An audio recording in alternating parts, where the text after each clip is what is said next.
Hey, what is up guys? My name is Cameron Gallagher and today I'm going to talk about the Blackmagic Designs Davinci Resolve Mini Panel. So, let's get into it.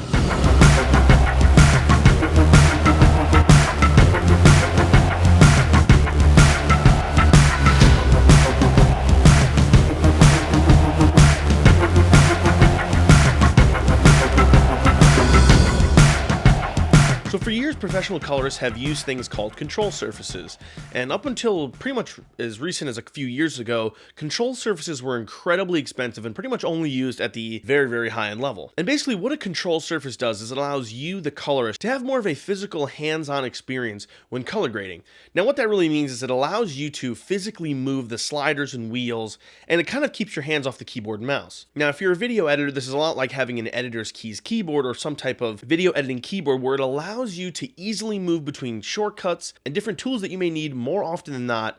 And again, it just keeps your hand off the mouse and makes things a lot easier. So again, there have been a bunch in the past, but they were thousands and thousands. When I mean thousands and thousands, I mean like the base minimum was $5,000 and everything above that, most of them are like $10,000, $20,000, $30,000. Now, Davinci Resolve is the highest end color grading software out there. And of course, it's what most feature films use as well as indie films. And now it's becoming sort of the mainstream color program as well as the editing program too. So if you're like me, I just switched over to Davinci Resolve. And one thing that I really wanted to do was kind of up my color workflow. Now, disclaimer, I am not a colorist whatsoever, so I'm not coming to you saying that I am a colorist by any means, but I wanted to show you, for someone like me who owns a production company, who does a lot of work on a consistent basis, how is using this mini panel different from just using your keyboard and mouse, and what is the advantage of having it? So the Davinci Resolve Mini Panel is a pretty big and solid panel. This is definitely something that you're probably not going to use too much for traveling. It's probably just going to sit in your office, but again, if you were someone who did need to travel, it still is pretty easy to just pick up and move. It has a lot of standard power options as well as an Ethernet and of course a USB-C,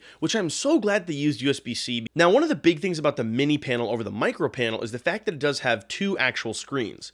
And what these screens do is show you a lot of the curves or whatever different tool you're using, sort of focusing you on what's going on. Of course, we have our trackballs, our wheels, and a million different knobs and buttons to control a lot of it. Now, one of my favorite things about the panel is the fact that you can actually move between nodes and different things like that. Using a keyboard and mouse, one of the slowest parts of color grading is actually moving the mouse between nodes, adding new nodes, and then quickly going back and forth between them. Again, being right-handed and having that right-hand side panel, I can easily just flip through the nodes, go to the next or previous node, change things. It's, again, super easy and fast. Now, this thing is built like a tank, and although, like I said, it's a little bit heavy and it's, probably a little bit too big to be a travel rig, this thing just feels solid. All of the buttons just feel like really solid and tactile.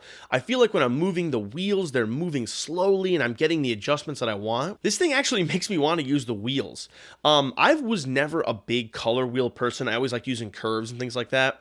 Again, that's just sort of a preference thing, but having these physical trackballs makes it so much easier to kind of dial in those small adjustments. It's one of the biggest things I hate about the actual mouse itself. Let's say you want to move the midtones over to blue, so you're moving them over to blue, and it's just like, you drag your mouse and it goes way over and it's too much, where you just want to subtly add it back in. So again, with the trackballs, you can easily just slide those back in, and again, that's just one of those things where it's so much easier to be on a physical console that you can actually physically manipulate. It's kind of like using a steering wheel when you're doing a car game.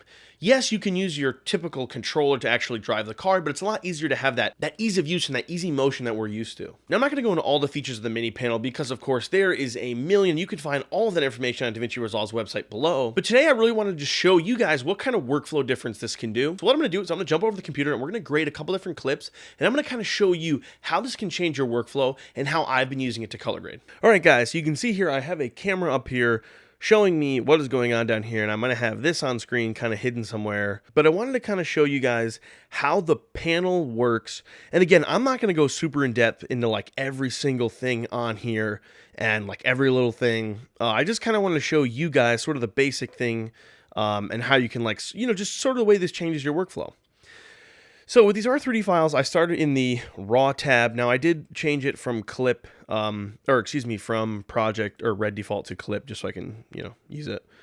And one thing that we can do is we can actually go between clips right here. So if you were like just cruising through all the different clips and you wanted to boom, boom, boom, you can do that there. And again, of course, you can play pause. I'm not going to do that right now because it'll destroy my computer.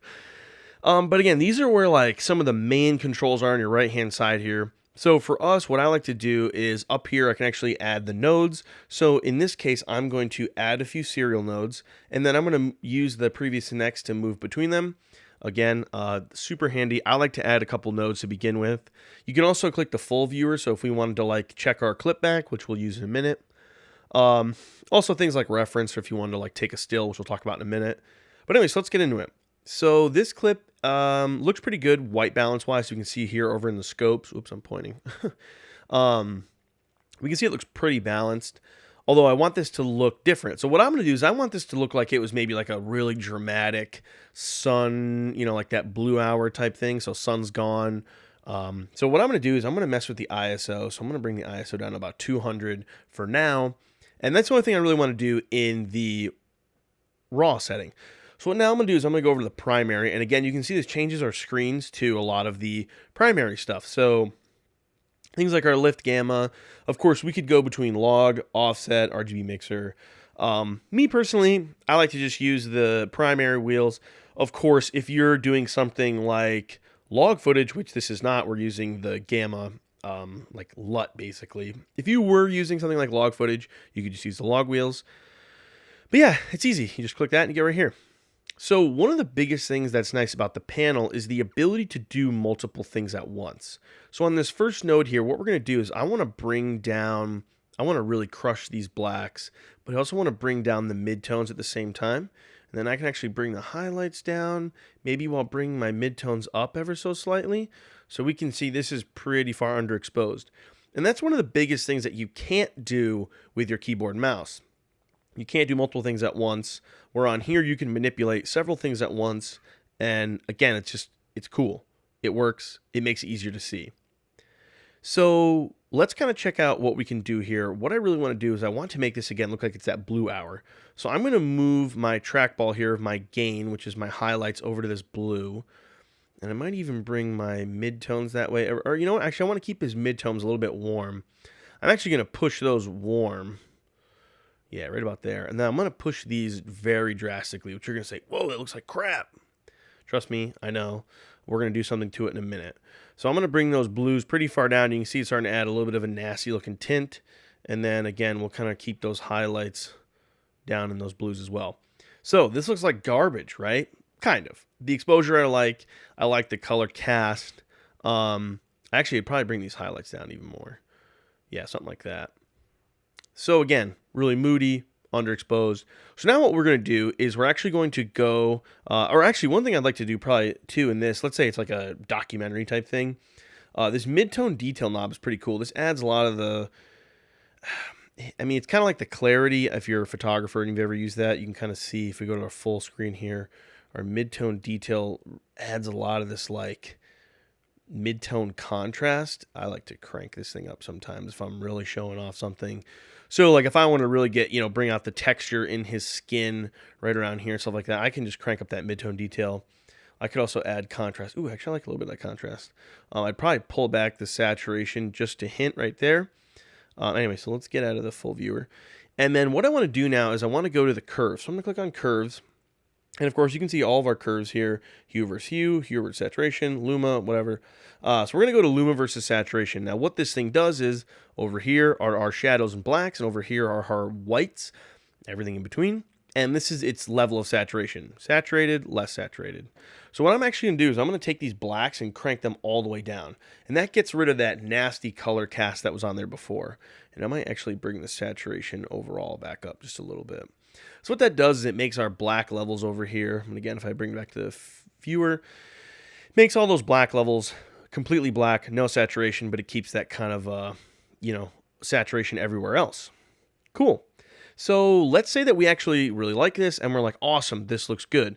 Well, I could always go to the next node, and I could add something else if I wanted to, or again, go to any of these nodes. I could also add a layer node right there if I needed to. But again, for this clip, we don't really need to. So I'm going to do undo. I'm going to go back to the previous node. And one thing, actually, I'm going to get rid of these nodes. I'll leave them for now. But one thing that I can do, it's kind of cool, is I can also disable. So I can see what it looked like before and what it looked like after. And I could always loop things and stuff like that. But again, I don't want to do that right now. One thing that's really cool, and you can also go frame by frame too. One thing that's really cool is I love the grab still. So boom, if I click that, I can grab a still. And if I open up my gallery, I have some other stills I grabbed before. So I can actually go through and I can actually sift through these. So I could go through these. Cool. So that looks really good. I really like the way they came out. And yeah, so anyway, let's go to our next clip and let's kind of mess with this guy. Now, instead of using the primaries, I'm going to use the curves because I want to kind of show what those can do. So again, in this scenario, I can do a lot of cool stuff with curves. And the nice thing is it's laid out here in our values. That was one of the initial things I kind of thought was, well, how do you do curves on this type of display when you can't really grab a specific point? But of course, in this case, you can actually use these. So like what I could do is I want to darken this, add a lot of contrast. I'll actually use the contrast too, and I'll crank up that mid-tone detail for this. Because again, it's like that geographic kind of thing. You want to show that off. I could bring the highlights down there, but I actually want to bring the highlights up ever so slightly. And I'll probably bring the saturation down. And you can see it's making pretty much an S curve. I could probably drop, all right, I like those kind of up a little bit more. And then something like around, that might be too bright. Something probably around there. Maybe it's a little too contrasty, but maybe we'll pivot it so it's a little, yeah, cool. So I like that. That looks good, nice and punchy. We can really see. I'd probably bring down the saturation ever so slightly. But of course, we could always disable that, see what it looked like before. I really like that. It looks nice. We could always, again, grab a still.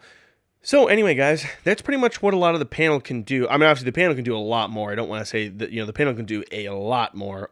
Again, I'm just trying to show you kind of from a basic level what you can do and sort of how it makes things more tactile, more easier to look at feedback.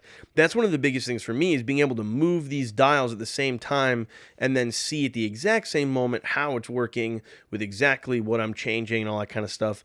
And again, to be able to do things like next and previous clip really quickly, it just keeps your hands on this console. And again, if my mic was in the way, I could have both hands on it doing a lot more stuff.